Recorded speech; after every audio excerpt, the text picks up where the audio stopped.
El lobo hombre. Boris Vian. En el bosque de falsos reposos, al pie de la costa de Picardía, vivía un muy agraciado lobo adulto de negro pelaje y grandes ojos rojos.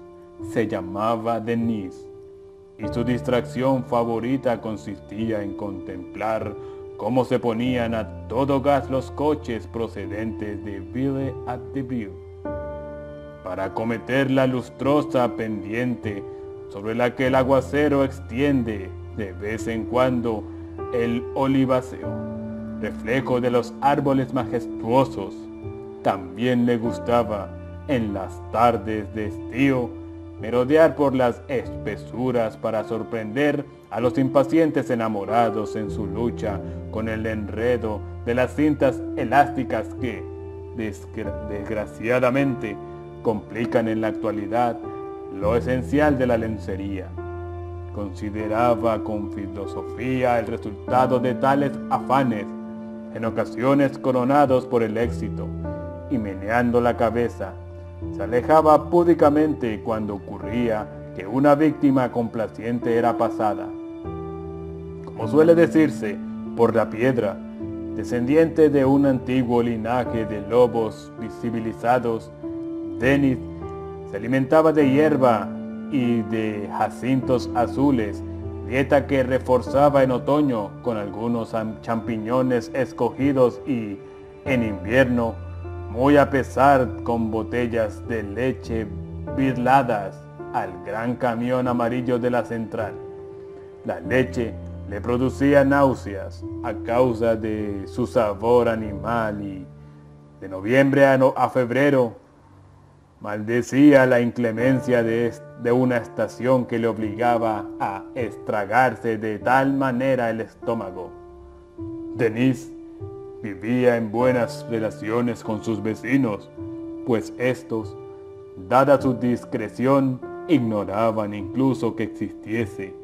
Moraba en una pequeña caverna excavada muchos años atrás por un desesperado buscador de oro, quien, castigado por la mala fortuna durante toda su vida y convencido de no llegar a encontrar jamás el cesto de las naranjas, cito a Louis Boussingault, había decidido acabar sus días en clima templado sin dejar de practicar, empero, excavaciones tan infructuosas como maníacas.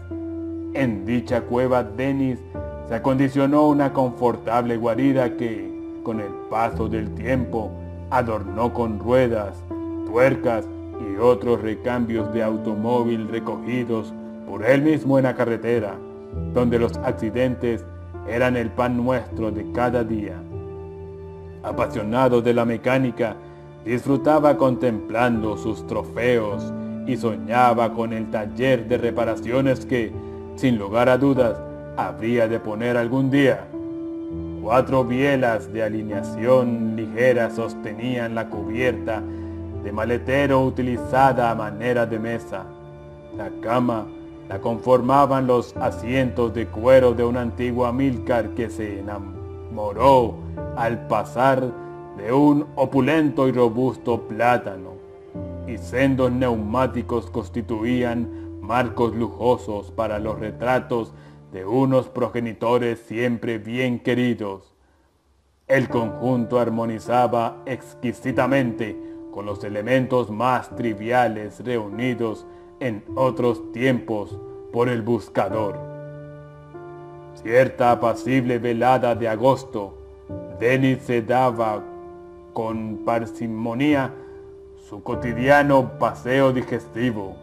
La luna llena recortaba las hojas como encaje de sombras. Al quedar expuestos a la luz, los ojos de Denis cobraban los tenues reflejos rubíes del vino de Arbois. Aproximábase ya al roble que constituía el término ordinario de su andaduría, cuando la fatalidad hizo cruzarse en el camino al mago de Cien, cuyo verdadero nombre se escribía Etienne Pamble. y a la diminuta Lisette Cachot, morena camarera del restaurant Groniel, arrastrada por el mago con algún pretexto ingenioso al bosque de los falsos silencios. Lisette estrenaba un corset, obsesión, último diseño, cuya destrucción acababa de costar 6 horas al mago del Cian. Y era a tal circunstancia a la que Denise debía agradecer tan tardío encuentro. Por desgracia, para este último, la situación era en extremo desfavorable. Medianoche en punto, el mago del Cian, con los nervios de punta y dándose en abundancia por los alrededores, la Consuelda, el Licopodio y el conejo albo que, desde hace poco, acompañan inevitablemente los fenómenos de licantropía o, mejor dicho, de antropolicandria, como tendremos ocasión de leer en las páginas que siguen, enfurecido por la aparición de Denis que, sin embargo, se alejaba ya tan discreto como siempre, barbotando una excusa y desencantando también de Lisette, por cuya culpa conservaba en exceso de energía que pedía a gritos ser descargada de una u otra manera. El mago del Cian se abalanzó sobre la inocente bestia, mordiéndole cruelmente el codillo. Con el gañido de angustia, Denis escapó a galope, se regresó a su guarida, se sintió vencido por una fatiga fuera de lo común y quedó sumido en un sueño muy pesado, entrecortado por turbulentas pesadillas. No obstante, poco a poco fue olvidando el incidente y los días volvieron a pasar tan idénticos como diversos. El otoño se acercaba y con él las mareas de septiembre, que producen el curioso efecto de arrebolar las hojas de los árboles. Denis se atracaba de níscalos y de setas, llegando a atrapar a veces alguna peciza casi invisible sobre su plinto de cortezas, mas huía como de la peste del indigesto lengua de buey. Los bosques, a la sazón, se vaciaban a muy temprana hora de paseantes y Denis se acostaba más temprano. Sin embargo, no por eso descansaba mejor, y en la agonía de noches entreveradas de pesadillas, se despertaba con la boca pastosa y los miembros agarrotados. Incluso sentía menguar paulatinamente su pasión por la mecánica, y en mediodía le sorprendía cada vez con más frecuencia, amodorrado y sujetando con una zarpa inerte el trapo con el que debía haber lustrado una pieza de latón cardenillo. Su reposo se hacía cada vez más desasosegado y a Denis le preocupaba no descubrir las razones. Tiritando de fiebre y sobrecogido por una intensa sensación de frío, en mitad de la noche de luna llena, despertó bruscamente de su sueño. Se frotó los ojos, quedó sorprendido del extraño efecto que sintió y, a tientas, buscó una luz. Tan pronto como hubo conectado el soberbio faro que le legase algunos meses atrás un enloquecido Mercedes, el deslumbrante resplandor del aparato iluminó los recovecos de la caverna. Titubeante, avanzó hacia el retrovisor que tenía instalado justo encima de la coqueta. Y si ya le había asombrado darse cuenta de que estaba de pie sobre las patas traseras, aún quedó más maravillado cuando sus ojos se posaron sobre la imagen reflejada en el espejo. En la pequeña y circular superficie le hacía frente, en efecto, un extravagante y blancuzco rostro por completo desprovisto de pelaje, y en el que solo 2 llamativos ojos rufos recordaban su anterior apariencia. Dejando escapar un breve grito inarticulado, se miró el cuerpo y al instante comprendió la causa de aquel frío sobrecogedor que le atenazaba por todas partes. Su abundante pelambrera negra había desaparecido. Bajo sus ojos se alargaba el malformado cuerpo de uno de estos humanos de cuya impericia amatoria solía con tanta frecuencia burlarse. Resultaba forzoso moverse con presteza. Denis se abalanzó hacia el baúl atiborrado de las más diferentes ropas, reunidas según el caprichoso azar de la sucesión de los accidentes.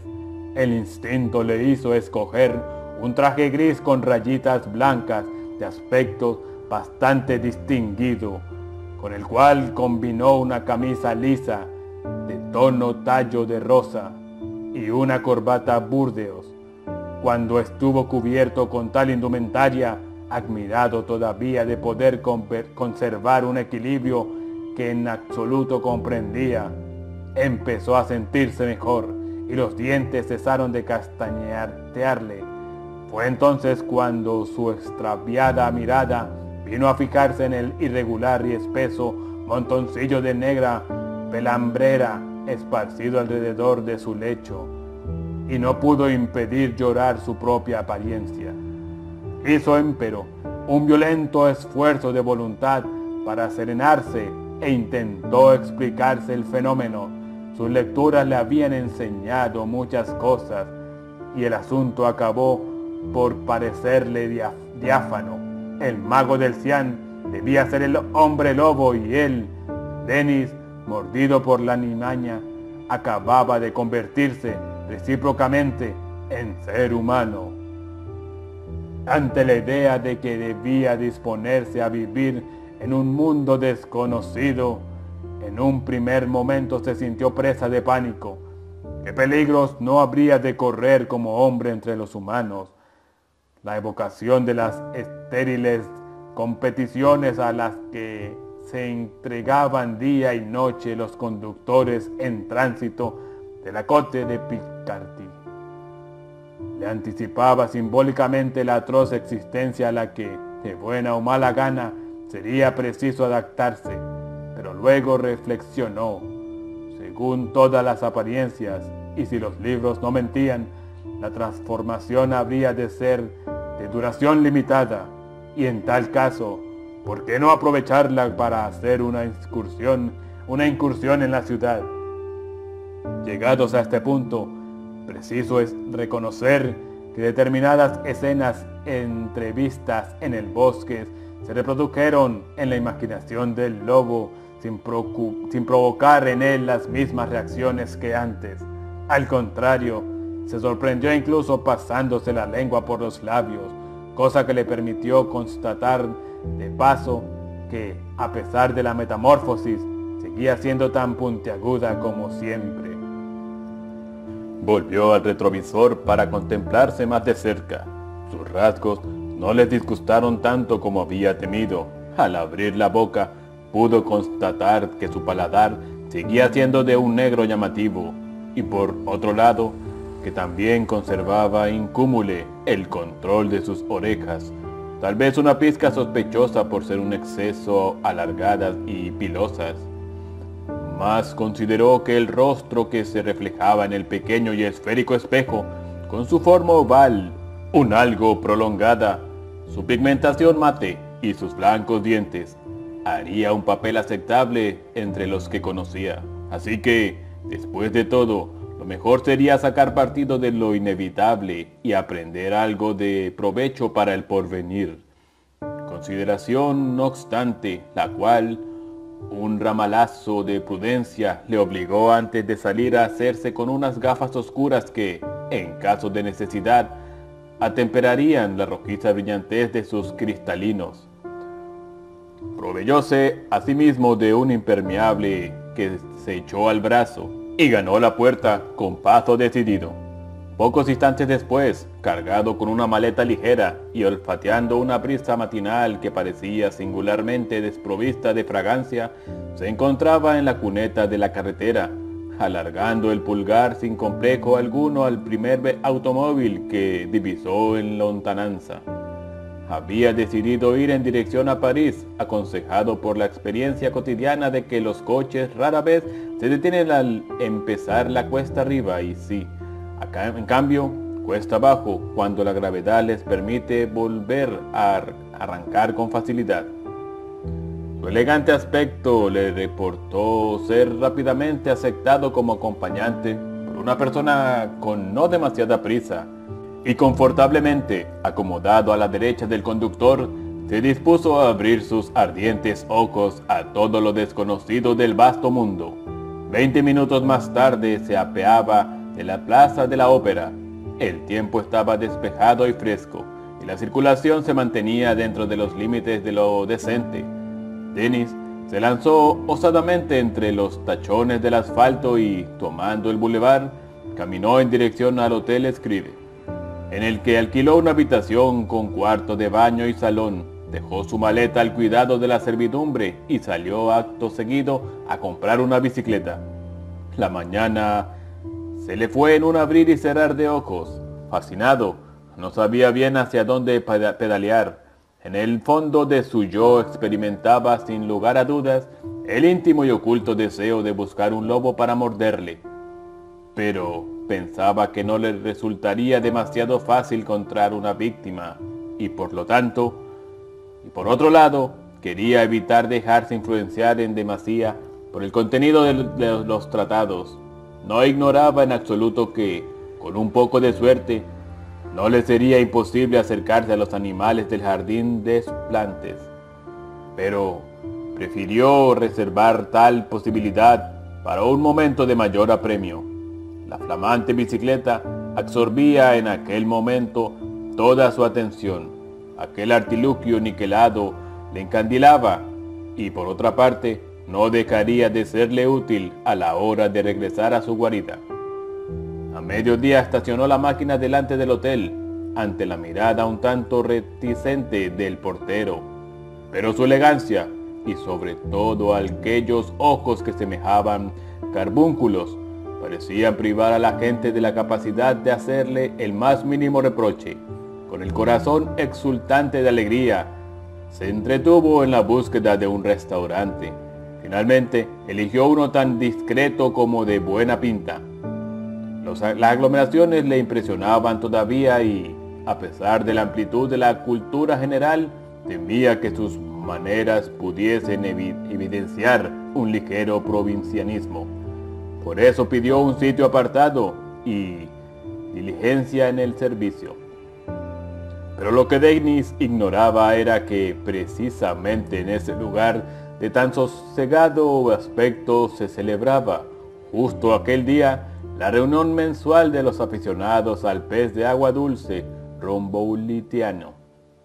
Cuando estaba a medio comer, vio irrumpir de repente una comitiva de caballeros de resplandeciente tez y joviales maneras que, en un abrir y cerrar de ojos, ocuparon 7 mesas de 4 cuartos cada una. Ante tan súbita invasión, Denis frunció el ceño, mas, como se temía, el maître acabó por acercarse cortésmente a la suya. «Lo siento mucho, señor», dijo aquel hombre lampiño y cabezón, «pero ¿podría hacernos el favor de compartir su mesa con la señorita?» Denis echó una ojeada a la ságala, desfrunciendo el ceño al mismo tiempo.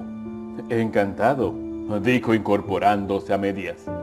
«Gracias, caballero», gorjeó la criatura con voz musical, voz de sierra musical, para ser más exactos. «Si usted me lo agradece a mí», prosiguió Denis, «¿a quién deberé yo agradecérselo? Se sobreentiende». «A la clásica providencia, sin duda», opinó la monada. Y a continuación dejó caer su bolso, que Denis recogió al vuelo. «Oh», exclamó ella, «tiene usted unos reflejos extraordinarios». Sí», confirmó Denis. «Sus ojos son también bastante extraños», añadió la joven al cabo de 5 minutos. «Los veo parecidos comentó Denis. «A granates», concluyó ella. «Es la guerra», musitó Denis. «No le entiendo». Quería decir, explicó Denis, que esperaba que le recordasen a Rubíes, pero al oír que solo ha dicho granates, no he podido por menos que pensar en restricciones, concepto que, por una relación de causa-efecto, me ha llevado acto seguido al de guerra. ¿Estudió usted ciencias políticas?, preguntó la morenita. Le juro que no volveré a hacerlo. Le encuentro bastante fascinante, aseguró llanamente la señorita, que entre nosotros lo había dejado de ser muchas, ya más veces de las que pudiera contar. De buena gana le devolvería el piropo, pero pasándolo al género femenino, expresóse Denis, madrigalesco. Salieron juntos del restaurante. La lagarta confió al lobo convertido en hombre que, no lejos de allí, ocupaba una encantadora habitación en el hotel de Passapure de Plata. ¿Por qué no viene a ver mi colección de grabados japoneses?, acabó susurrando al oído de Denis. ¿Sería prudente?, inquirió este. Su marido, su hermano o algún otro de sus parientes no lo vería con inquietud. Digamos que soy un poco huérfana, gimió la pequeña, haciéndole cosquillas a una lágrima con la punta de su usado índice. Una verdadera lástima, comentó cortésmente su distinguido acompañante. Al llegar al hotel, creyó darse cuenta de que el recepcionista parecía llamativamente distraído. También constató que tanta felpa roja amortiguante hacía diferir notablemente ese establecimiento de aquel otro en el que él se había alojado. Pero en la escalera se distrajo contemplando primero las medias y luego las pantorrillas inmediatamente adyacentes de la señorita. En el afán de instruirse, la dejó tomar hasta 6 escalones de ventajas, y una vez que se creyó bastante instruido, apretó nuevamente el paso. Por lo que tenía de cómica, la idea de fornicar con una mujer no dejaba de chocarle, pero la evocación de falsos silencios hizo desaparecer finalmente aquel elemento retardatorio, y muy pronto se encontró en condiciones de poner en práctica con el tacto los conocimientos que en el añorado bosque le entraran por la vista. Llegados a determinado punto, plugo a la hermosa reconocerse a gritos satisfecha, y el artificio de tales afirmaciones, mediante los cuales aseguraba haber llegado a la cúspide, pasó inadvertido el entendimiento poco experimentado en este terreno del bueno de Denis. Apenas si comenzaba este a salir de una especie de coma bastante distinto de todo cuando hubiese conocido hasta entonces. Cuando oyó sonar el despertador, sofocado y pálido, se incorporó a medias en el lecho y quedó boquiabierto, viendo como su compañera, con el culo en el aire, dicho sea con todo respeto, registraba con diligencia el bolsillo interior de su americana. ¿Desea una foto mía?, dijo sin pensarlo 2 veces, creyendo haber comprendido. Se sintió halagado, pero por el sobresalto que empinó la bipartita semiesfera que ante sus narices tenía, al instante se dio cuenta del inmenso error de tan aventurada suposición. Sí, querido mío, acabó por decir la dulce ninfa, sin saber muy bien si se la estaba o no tomando la cabellera. Denis volvió a fruncir el ceño, se levantó y fue a comprobar el contenido de su cartera. Así que es usted una de esas hembras cuya indecencia puede leerse en la literatura del señor Mauriac, explotó finalmente. Una prostituta, por decirlo de algún modo. Se disponía ella a replicar. ¿Y en qué tono? Que se cagaba en tal y en cual, que se le montaba con su cuerpo serrano y que no acostumbraba a tirarse a los pasmados por el gusto de hacerlo, cuando el cegador destello procedente de los ojos del lobo antropomorfizado le hizo tragarse todos y cada uno de los proyectados exabruptos.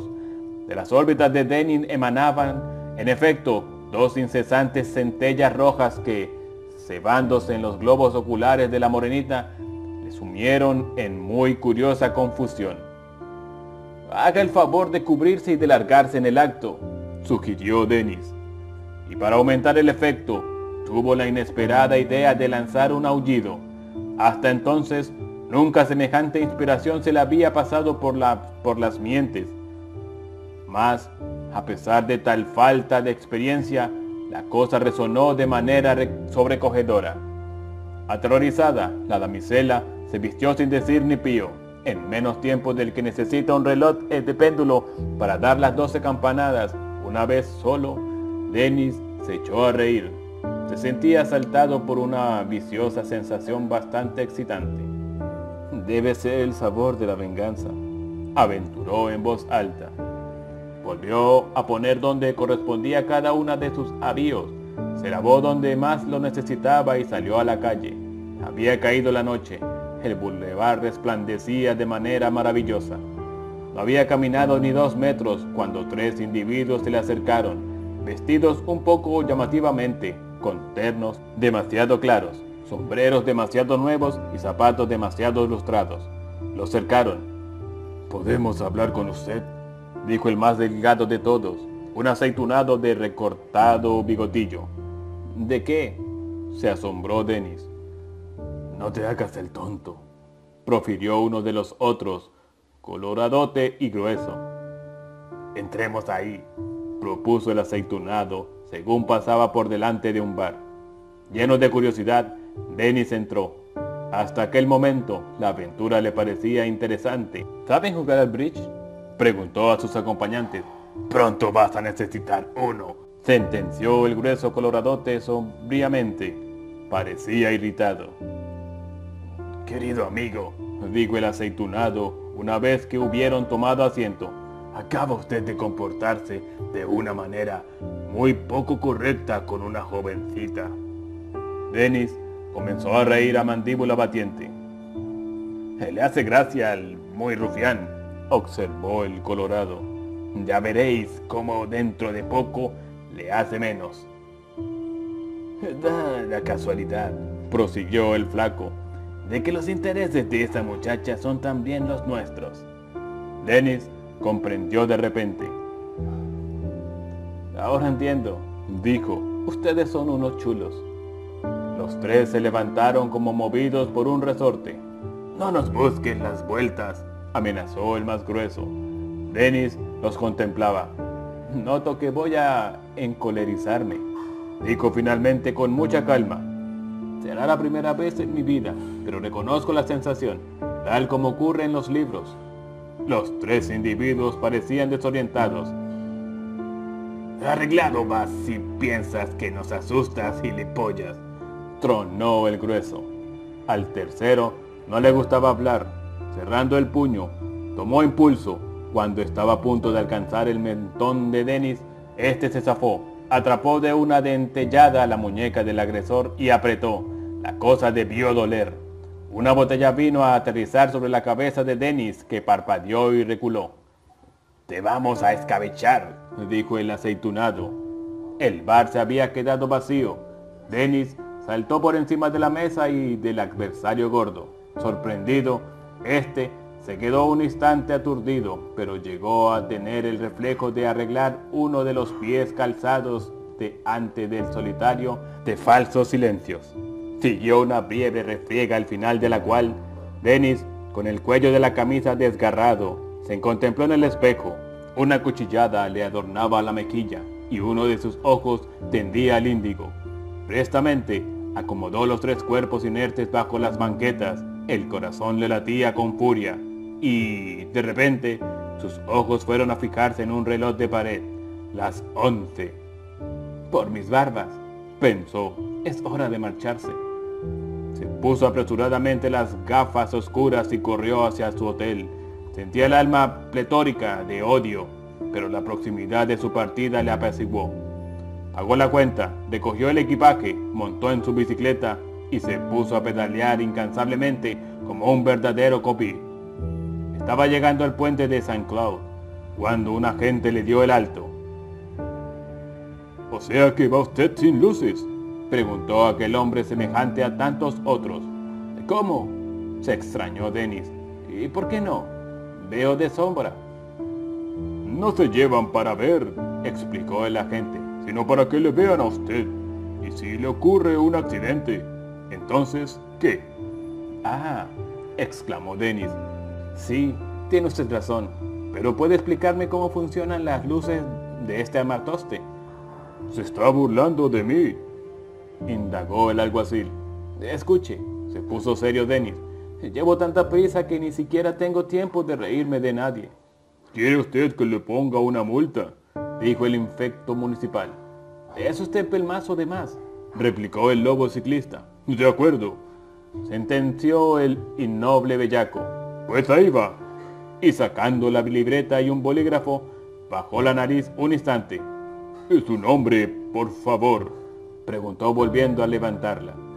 Después, sopló con todas sus fuerzas en el interior de un tubito sonoro, pues, muy lejos ya, alcanzó a ver la bicicleta de Dennis lanzada con él encima, al asalto del repecho. En el mencionado asalto, Dennis echó el resto. Al asfalto, pasmado, no le quedaba más que ceder ante su furioso avance. La costana de Saint Cloud quedó atrás en un abrir y cerrar de ojos. Atravesó a continuación la parte de la ciudad que costea Montreal. Fina alusión a los sátiros que vagan por el parque dedicado al antes nombrado santo, y giró después a la izquierda en dirección hasta Port Neuf y Villa Abray. Al final de tan noble ciudad y pasar frente al restaurante Cabasut, advirtió cierta agitación a sus espaldas, forzó la marcha y, sin previo aviso, se internó en un camino forestal. El tiempo apremiaba. A lo lejos, de repente, algún carrillón comenzaba a anunciar la llegada de la medianoche. Desde la primera campanada, Dennis notó que la cosa no marchaba. Cada vez le costaba más trabajo llegar a los pedales. Sus piernas parecían irse acortando paulatinamente. A la luz del claro de luna, seguía, sin embargo, escalando, montando sobre su rayo mecánico, por entre la granilla del camino de tierra. Pero en cierto momento se fijó en su sombra, hocico alargado, orejas erguidas, y al instante dio de morros en el suelo, pues un lobo en bicicleta carece de estabilidad. Felizmente para él, pues apenas tocó tierra se perdió de un salto en la espesura. La moto del policía, entre tanto, colisionó ruidosamente contra la recién caída bicicleta. El motorista perdió un testículo en la acción a la vez que el 39% de su capacidad auditiva. Apenas recobraba la apariencia de lobo y sin dejar de trotar hacia su guarida, Dennis consideró el extraño frenesí que lo había asaltado bajo la humana vestiduras de segunda mano. Él, tan apacible y tranquilo de ordinario, había visto evaporarse en el aire tanto sus buenos principios como su mansedumbre, la ira vengadora, cuyos efectos se había manifestado sobre los tres chulos de la Madeleine, uno de los cuales, apresurémonos a decirlo en descargo de los verdaderos chulos, cobraba sueldo de la prefectura, brigada mundana. Le parecía a la vez inimaginable y fascinante. Meneó la cabeza. Qué mala suerte la mordedura del mago del Cian. Felizmente, pensó no obstante, la penosa transformación habría de limitarse a los días de plenilunio. Pero no dejaba de sentir sus secuelas, y esa cólera latente, ese deseo de venganza, no dejaban de inquietarlo. Fin.